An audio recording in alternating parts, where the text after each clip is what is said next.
Welcome to Kicking It Local. I am your host, Johnny Kecko, and this podcast is all about the football community in South Australia. And today I'm joined by a fresh new 300 gamer in our game in South Australia. He's also the captain and the longest running captain for the Northern Demons in the State League 2. I'm joined by Daniel Cox. Mate, thank you so much for joining me. No worries, thanks for having me. It's going to be an interesting chat with you today because there's a lot to get through. You've been played 300 games, all for the Northern Demons. There's not many players that not only play 300 games in their career, but to play your whole career at one club is a huge achievement. Yeah, well, I was born and bred in Perry, so and I've never left. So it's to someone like me, it's not that big of a deal. But I can see the people that play in Adelaide, that a lot of different clubs and everything. But for me, I grew up wanting to play for Virtus, Northern Demons, and I couldn't imagine it anywhere else. Was there a link to the Demons in your family? Well, yeah, I didn't have a choice as such. My dad moved to Port Pirie in 1977 as a school teacher from Adelaide. Yeah. And he signed for Virtus then. So okay. When I say I was born and bred in Pirie, I was born and bred at the Virtus Soccer Club. So it was Northern Demons or AFL. That's what it was for me. What was it like being there as a young kid, growing up around the club and then eventually playing there later on? But what was it like being a kid and watching your dad there and being part of it? I remember a few games of my dad playing, but he was a bit older then. But it was such a good family atmosphere, and the club's so welcoming. So you go to the ground on a Saturday to watch the games, and everyone knows who you are. Yeah. And you've got all your mates there running around at halftime. You're kicking balls around, and you're watching players that you look up to, and that's where you start to dream of one day playing for the red and white and pulling the shirt on the Saturday, and starts from there, I guess. And you as you grow up, you get into it, and You started your playing career at primary school. So when you was 6 years old, you started playing at primary school?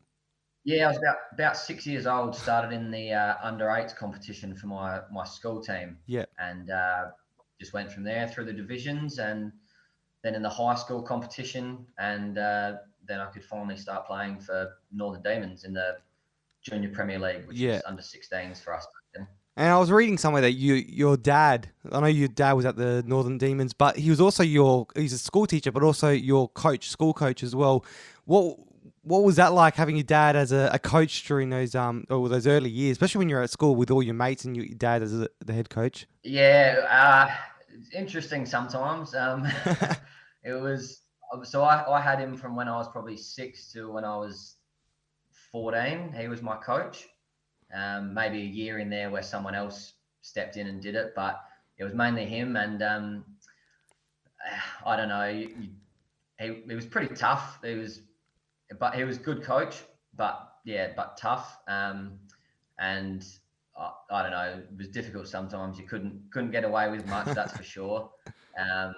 When he'd yell at other kids, you'd feel bad because they're your friends, and your dad's yelling at them for, but that's how it was. That's how he was. And I think most people, I mean, all my mates he taught at school anyway, so they knew him and knew what he was like. But it was hard but fair.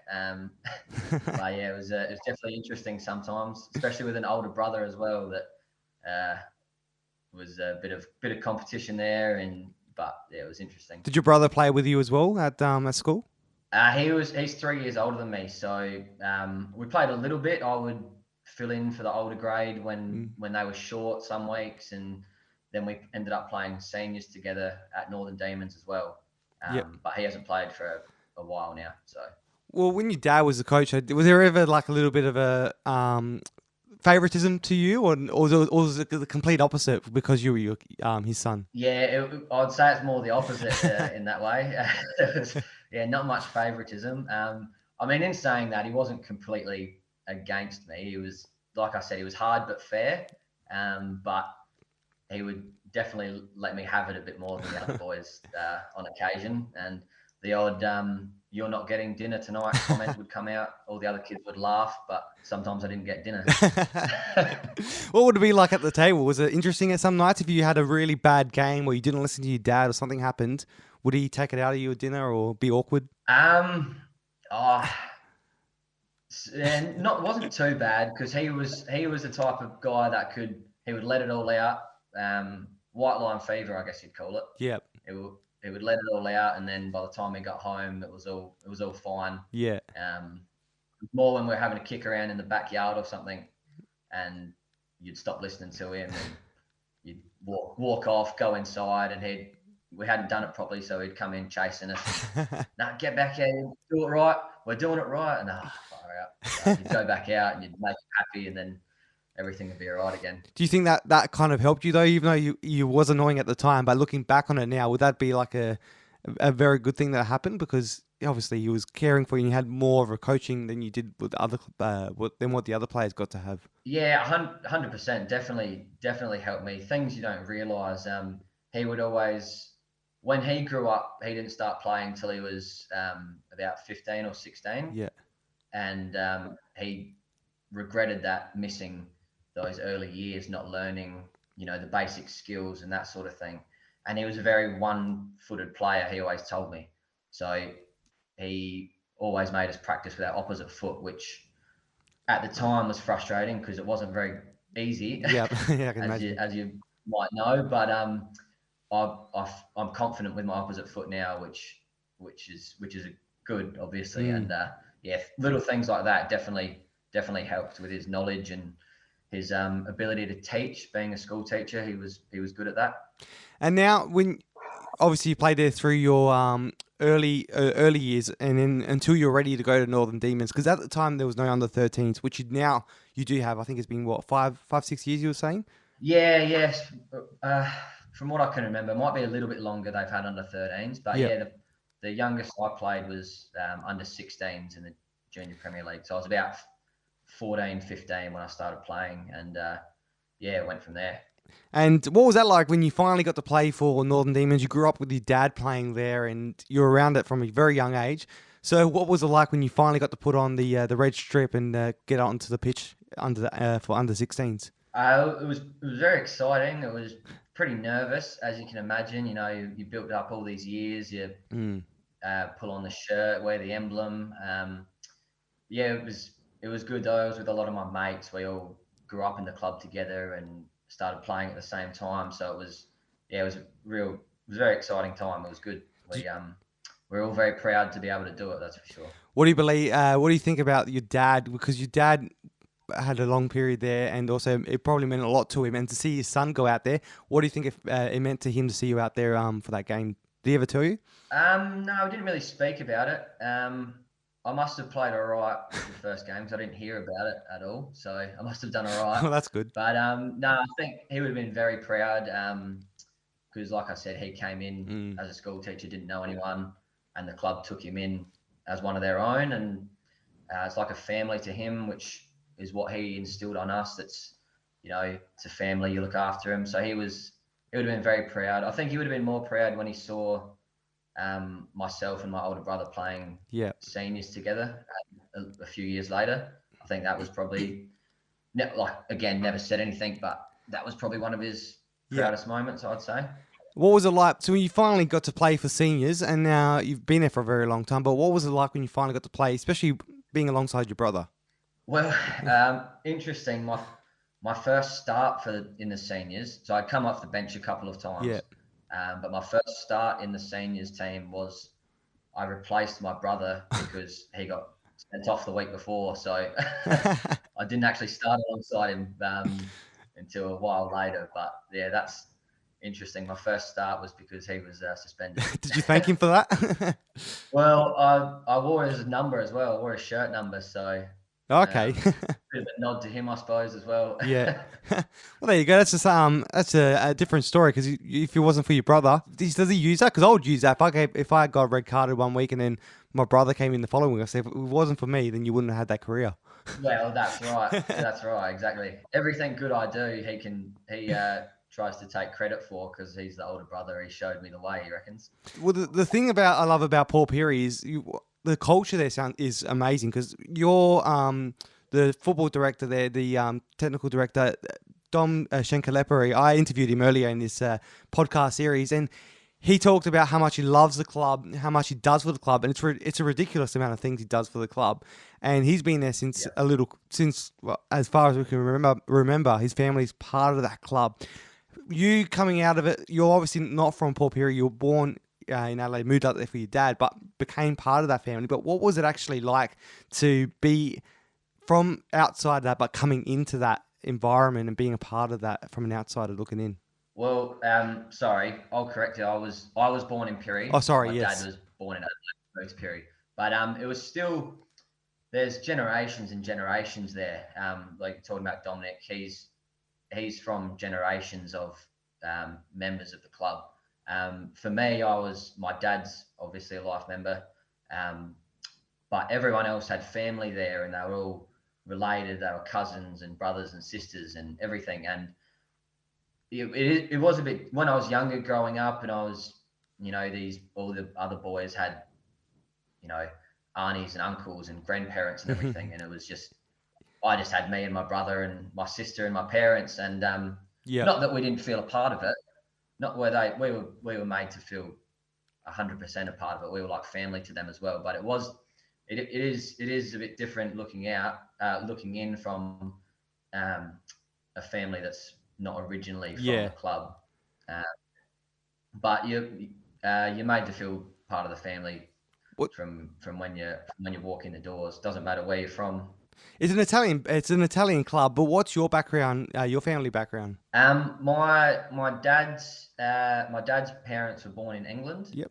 So dad was born in Adelaide. His parents are from England, Manchester, and my mum's family is her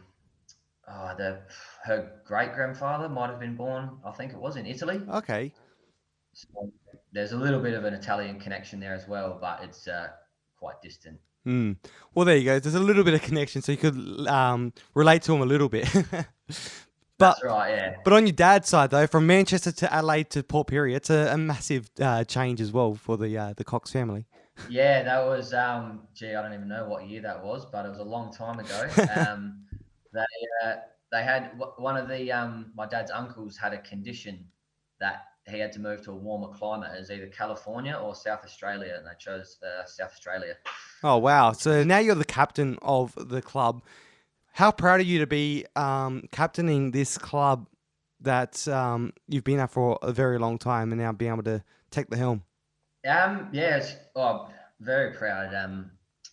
Definitely one of the proudest moments of my life when I was able to wear the armband for the first time. I was only 22 at the time when I got appointed captain, so it was quite young, but I'd been playing seniors for a few years by then, so I had enough experience and everything. But it was a very proud moment.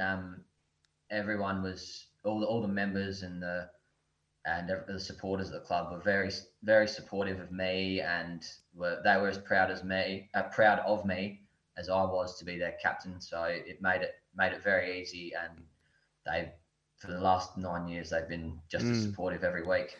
It's incredible. 9 years you've been captain. You're now the longest running captain at the club. How great is it to take that? Not only you've been, you can call yourself a captain, but you've now the longest running, and that's part of the club's history now for 9 years and continuing as well.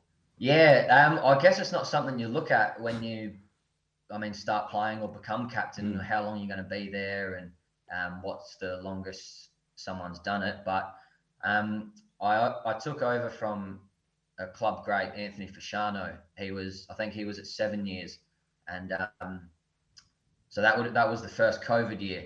And he said, if we don't end up playing, because there was some consternation whether the season would go ahead. Yep. He said, if you don't end up playing, you have to do it for another year to catch me.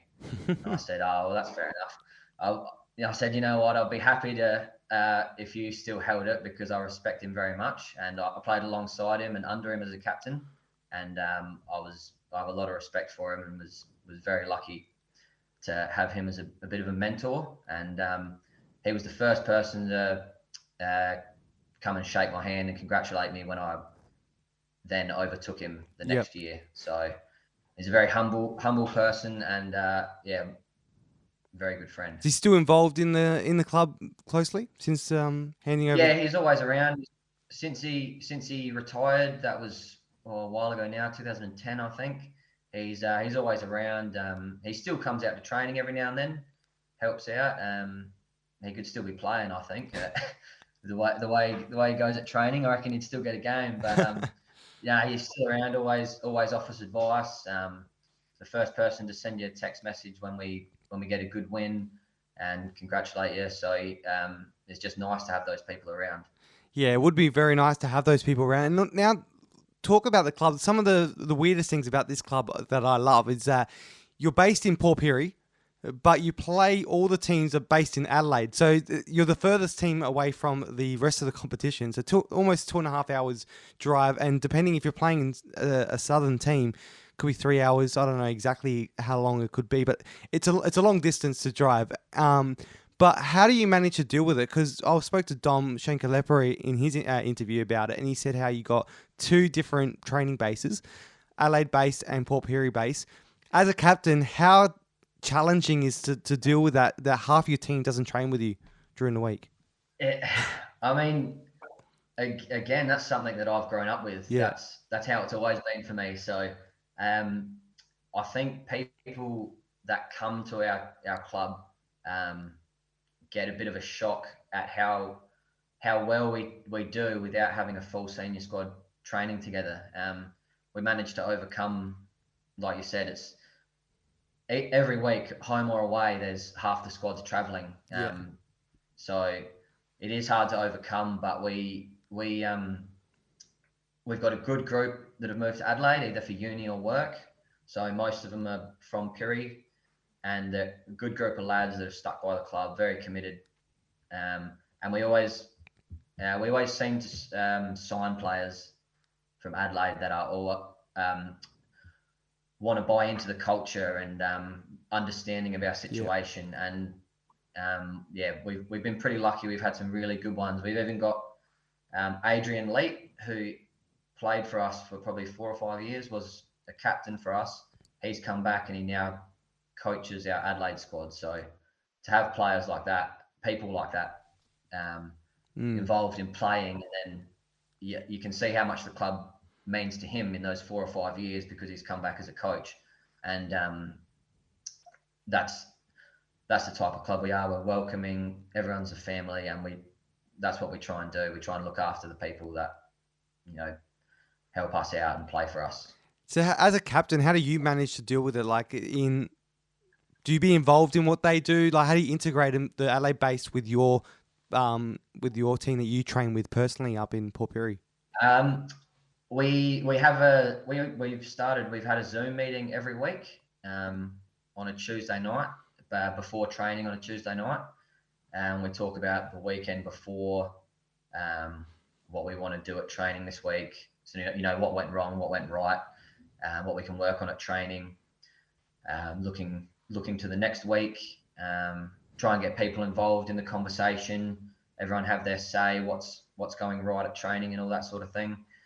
And the coaches talk a lot. They try and keep us involved in what we do as well, us players and the leadership group, I guess. And it's just a lot of communication. It's a lot of text messaging, a lot of phone calls, a lot of Zoom meetings. But we manage. It is hard, but I mean, you do it because you love it. So that makes it, I guess, that little bit easier. But, and I love talking to players that play in the opposition team, like in the other state league teams, where they have to come up to Northern Demons and play, and they dread it sometimes. But you have to do it a minimum 12 times a season. What's it like for you in the bus driving to Adelaide to play these teams? What's it like on the bus? What's the atmosphere like with all the other boys? So when I first started playing seniors, we would hire a big bus, 42 or 48 seater, which would take the 3 grades, the 18s, reserves, and seniors, to Adelaide. So we'd be if we were going to somewhere like Seaford or Noarlunga, we'd be leaving at 6:30 in the morning. Oh, wow. Getting home at 10:30 at night, roughly. And what's that for, a 3 p.m. game? That would have been a 3 p.m. game. Yeah. Finish at 5, stick around for a bit, leave at 6, stop a few times on the way home. But yeah, about 10:30 you'd get home. So it was a long day. But I have some great memories from those bus trips, especially being a young lad, and you have a good win away and you get back on the bus and you have a few beers and everyone starts to get a bit rowdy and telling stories and all that sort of thing. It does bring you closer together as teammates.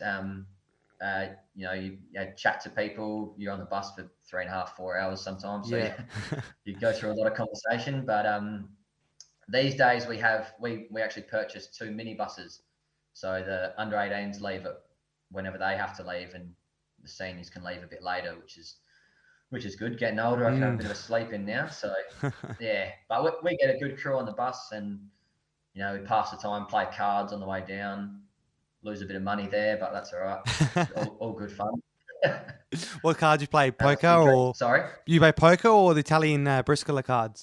We play rummy. Oh, what's that? Well, there's no good me explaining it to you because I lose a lot of money playing, so I'm not very good. So. Maybe I'll get one of the other boys, one of the winners, to explain it to me. Yeah, I'm pretty sure they hustled me. I'm new to the game, so they probably didn't tell you the proper rules, so you can lose every week. Well, that's right. All the tricks they leave to themselves. Yeah, it's good fun. We have a few drinks on the way home, and celebrate a good win, and just try and stick together and have a good time. What's it like That's what it's all about, really. Absolutely, and it would change the atmosphere around the club as well. So it looks like a negative thing, but it's actually you turned it into a positive because it bonds a team and it ends up that goes onto the field as well, which is fantastic as well. Yeah, 100%. You get closer to your teammates. A lot of the young lads coming through now. So when I was a young lad, the older boys would, they'd give you a beer and you'd sit there and talk to them, and that. Just them taking an interest in you and, having that conversation and getting to know you and, bit of shit talk and whatever, it just makes you feel more part of it and more welcome into the team. And, I try and do that now, being one of the older boys, have a chat to the young lads and get to know them a bit more, try and make them more comfortable. Just like you said, it just brings the team together a bit more and bonds everyone. Absolutely. And what about the away boys, the ones that are based in Adelaide? Do they go up in a bus together, or what happens there? Do they do something similar? Yeah, so we also have like a 8-seater that stays in Adelaide, and the Adelaide boys bring that down every away game.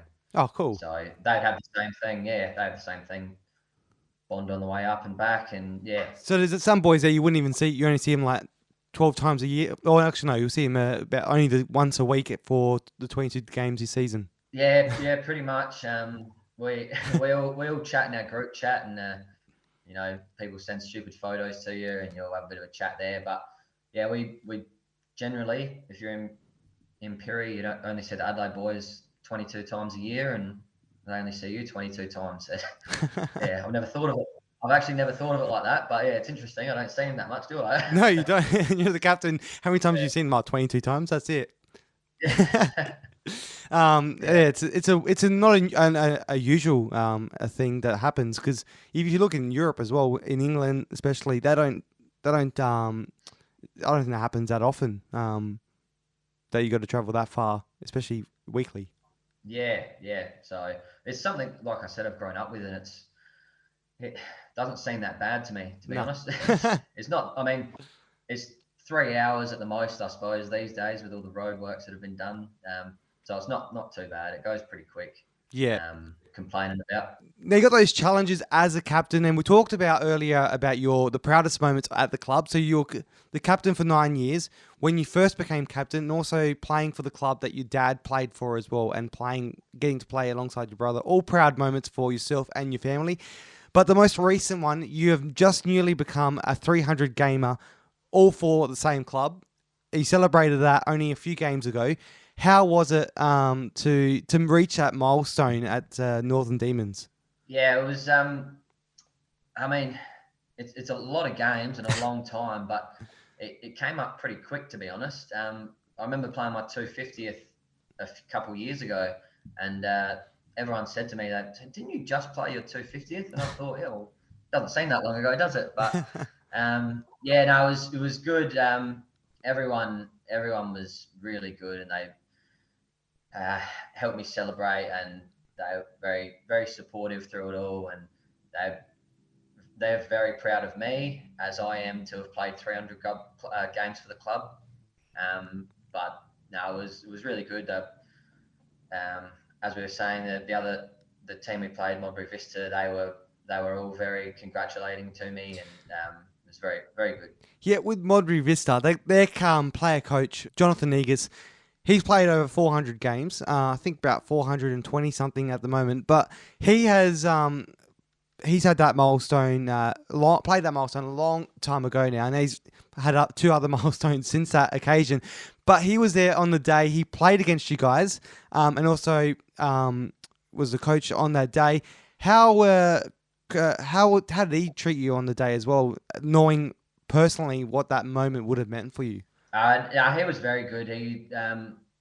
I've played against him a few times, and he's always very good to play against. He's fair. He's obviously a good player, good experienced player. But he spoke to me after the game. He sorted his team out after the game finished to form a guard of honour for me, coming off the pitch at the end. So that was a really nice touch. I appreciate that a lot. And we had a chat and a beer in the club rooms afterwards, and yeah, joked about how old we were and how many games we were going to play and everything. And no, it was really good. It was very good. Between the two of you, played over 700 games. Yeah, yeah. Well, I feel every one of them as well. I imagine he would too. Oh, I think he is. He's Yeah. he's done it for a very long time. Do you reckon you'll get to 400 games as well for yourself? I'm not willing to say that I will, but I don't know. It's something you probably look towards now. When you're Mm. younger, I guess you don't think I'm going to set out to play 300 games or 400 games. You just want to play.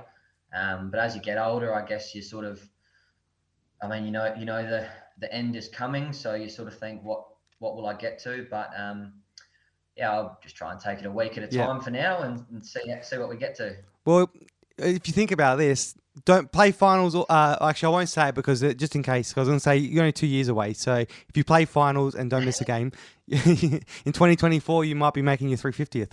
Well, maybe we'll see how we go.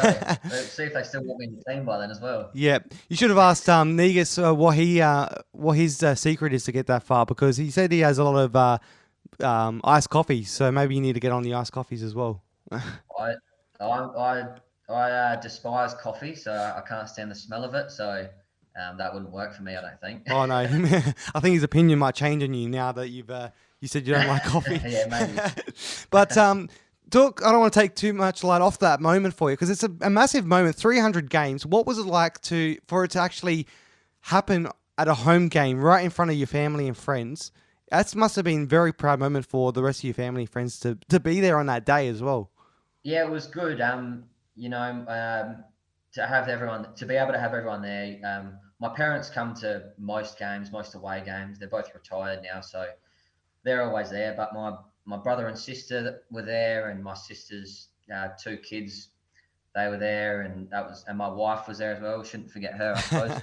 It No, was you good for can't. her to be able to be there and support, and the whole Virtus family, I guess. Mm.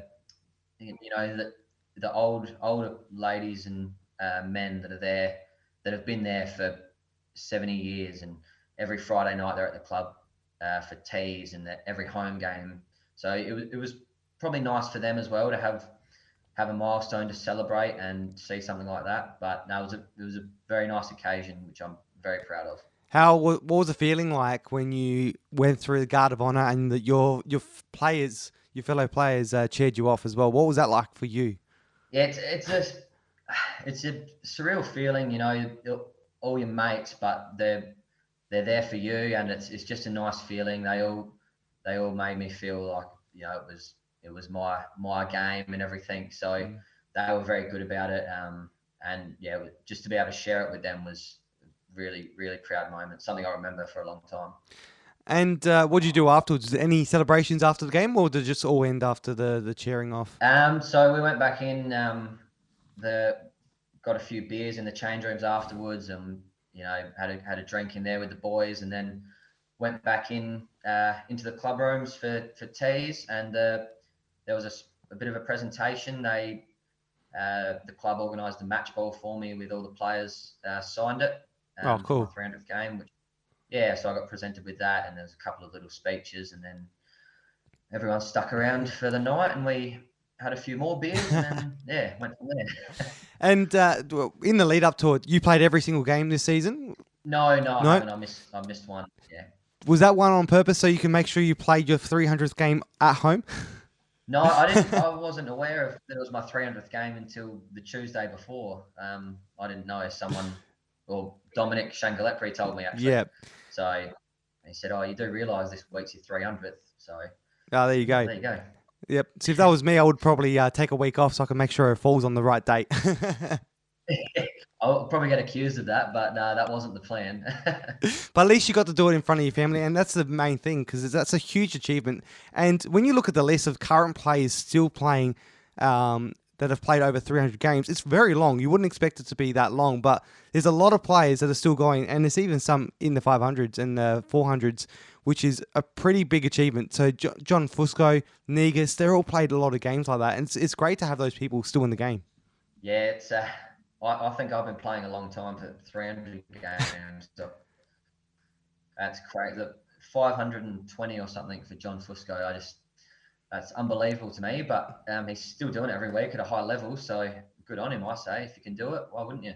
Absolutely, yeah. He's one of the highest level players to still be playing. I think it's 570 actually. Which is huge. That's huge. So he's getting close to 600, but still be in the NPL. How hard would it be, like, for a player to play that many games, to try and to keep going, to try and how hard would it be to keep that level and momentum being higher up in the leagues, or is it the same any league you're in? Oh, I mean the higher you play, obviously, the harder it gets. There's like anything, there's more the intensity is higher, the standards better, the training required is more. Yes, I'd hate to think of the number of trainings that he's done would be absolutely mind blowing. Just to think about that would be crazy. The days spent training or playing would be ridiculous. But to get yourself up every week is, I know how hard it is. I'm only 30 years old, and sometimes it's a battle every week to get your body right. But yeah, You're only 30, so you still got a long way to go. You can probably still make it to the 400s if you keep going like that. yeah. Well, we'll see how the body goes. Like I said, every week gets harder, it seems. But yeah, we'll keep going as long as we can, I think. Yeah, and we talk about the milestone because we say there's a lot of players that have played over 300 games. Only a handful that have played over 400, and only one that's played over 500 still current. But there's not many that are left that play for one club only. So Luke Klemek is another one, just reached his 350 games at Croydon FC, played his whole career there. You're at Northern Demons. What are some of the reasons why we don't see too many players doing that these days? Is there anything that you can think of that we don't see many of these players anymore? I mean, I'm not really sure. I haven't been involved in clubs in Adelaide, so I don't know different cultures of clubs and the player culture. I'm not really sure, but I can imagine a lot of players, I suppose, would be striving to play at the highest level. So you start at a club, it's not working out, so you move on. You go somewhere else, try there, doesn't work out, so you move on until you find the right fit, I suppose. So I don't know. It's for me, growing up in the club was a reason that I'll never leave. But I can't. I'm not sure why people move around or why you don't see it very often. But it is for someone to do it in Adelaide is pretty remarkable, I think. sure. Absolutely, especially with a club like Croydon. It's great to see that. For me personally, I love that loyalty in players that can last that long. Do you reckon you can see more at your club because you're a unique club that's based just in Port Pirie? Do you reckon we could see more produced at Northern Demons that will be lasting as long as you, one club men? Yeah, I think so. I think there's a couple of lads in our team played their 250th this year as well, so they're not too far away. One's a few years younger than me as well, and so I think you'll find they'll play a lot of games, and just for Northern Demons as well. They've grown up in the club, Yeah. families, generations. I don't see them going anywhere else. Yeah, so I think you'll see a few from our end. Yep, and you wouldn't see them go to like an. It'd be hard to see them go to like a team like Mount Barker or Modbury Vista, where they got to train 3 nights a week away from Port Pirie. Yeah, no, that's right. This is going to be hard for the Perry boys to do that for sure. But I would say even when we got a lot of boys move to Adelaide, and Yep, a lot of them um, still stay with us, and their dedication is incredible to be living in Adelaide and still travel back yeah. every second week to play when they could easily play for a club in Adelaide. Yeah, it's incredible what those boys do. But yeah, it is sad when you get a lad moves to Adelaide and then they decide to play for another club. The travel gets a bit much and they move on. It's sad, but that's what happens, I suppose. Absolutely. But it's good to see that you guys have that culture there, that people still want to, even though they've moved away and they still want to be a part of that team.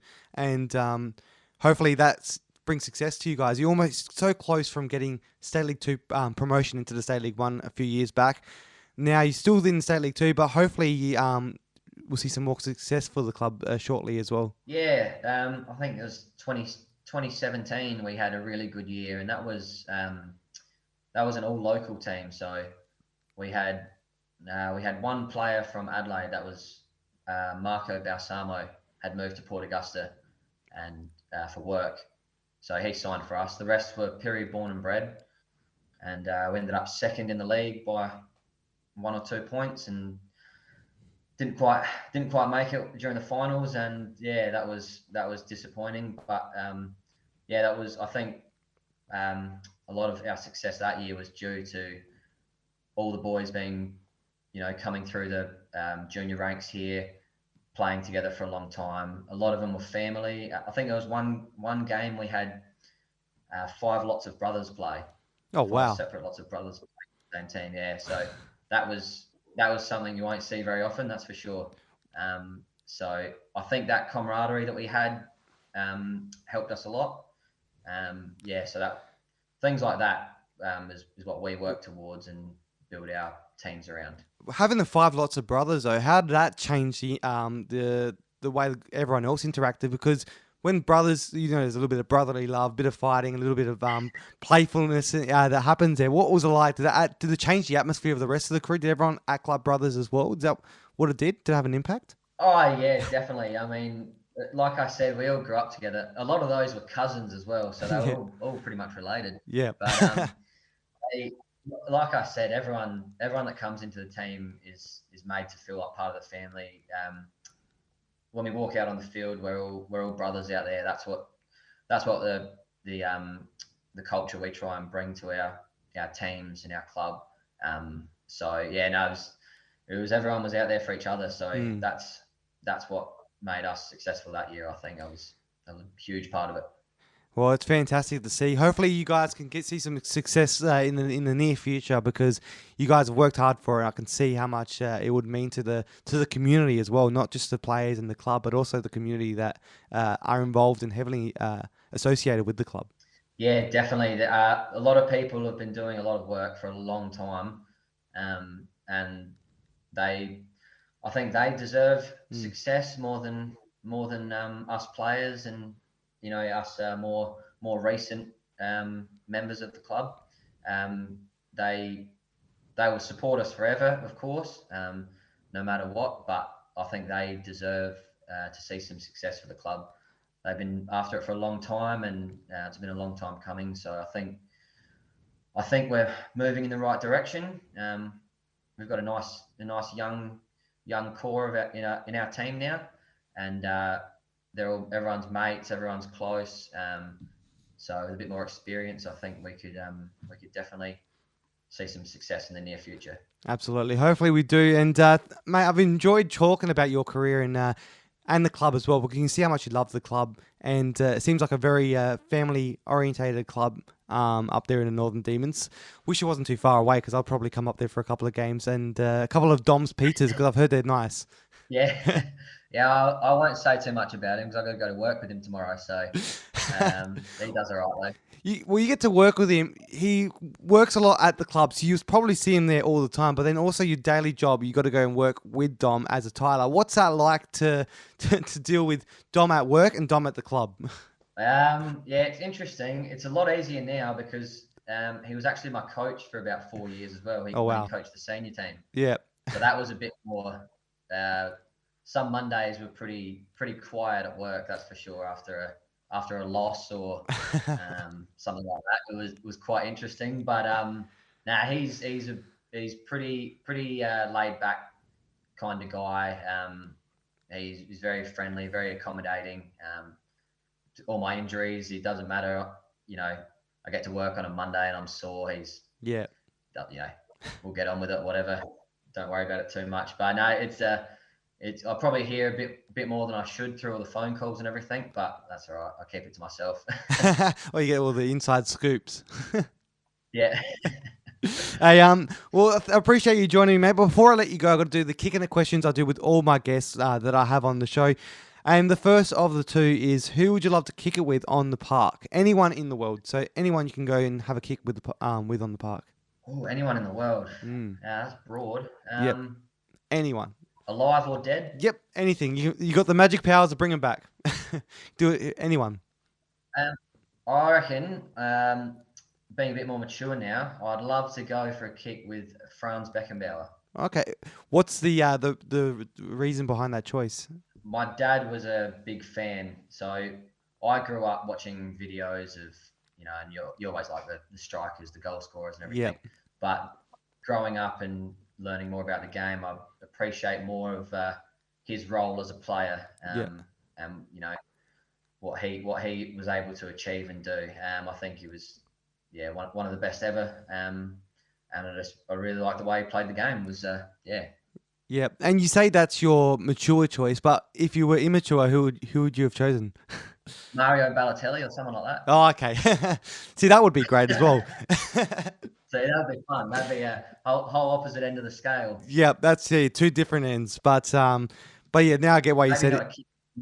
Maybe a night out with him. Well, that's the next question. So, who would you like to have a kick it with on a Saturday night, watch some football and have a couple of drinks as well? So, Balotelli.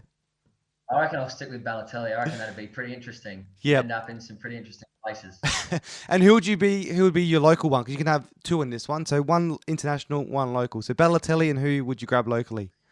Well, I'm gonna have to go my teammate and my good friend Chris Anesi.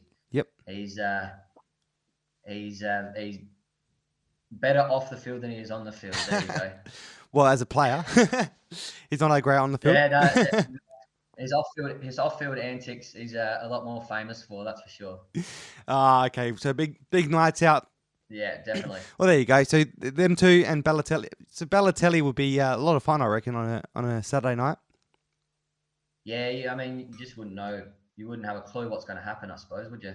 It's be very interesting where you ended up. I think if you end up with Balotelli as well, you get a lot of other people jumping on board as well for a night out. I think so. I think it'd be one to remember for sure. Absolute pleasure chatting with you, mate. I appreciate your time as well. 300 games, a huge achievement. 9 years as a captain of the Northern Demons, and you're only 30 years old. So a long time to go, hopefully, in your career. Don't want to jinx that at all, but good luck for the rest of your career, mate. And thank you so much for joining me. It's been a pleasure. Thanks for having me. It was good to have a chat. Finally, got there, but partly my fault, but that's all right. No, it was good to have a chat. Very good the work you're doing and all the players you talk to. Very interesting. I'm sure you enjoy it very much, hearing all the different stories from people. Absolutely do. No, I love it. And it's just good to learn about the local game and also share that with the rest of the community as well. Stories like your own and all the others that I've chatted with, it's great to share. Yeah, for sure, definitely. And like you said, it's great to finally chat after a long, long time, but I'm sure you're busy enough trying to knock off those 300 games at the club as well. Yeah, that's right. It keeps me pretty busy, that's for sure. It does. Thanks so much, mate. I appreciate your time, and all the best with the future at the Northern Demons. Thank you very much. I'll catch you later. No worries. That was the captain of the Northern Demons in the State League 2, Daniel Cox. Make sure you subscribe to Kicking It Local wherever you get your podcasts so you can get a taste of the SA football community. Plus, follow at Kicking It Local SA on Instagram and Twitter so you don't miss any of the action. See you soon.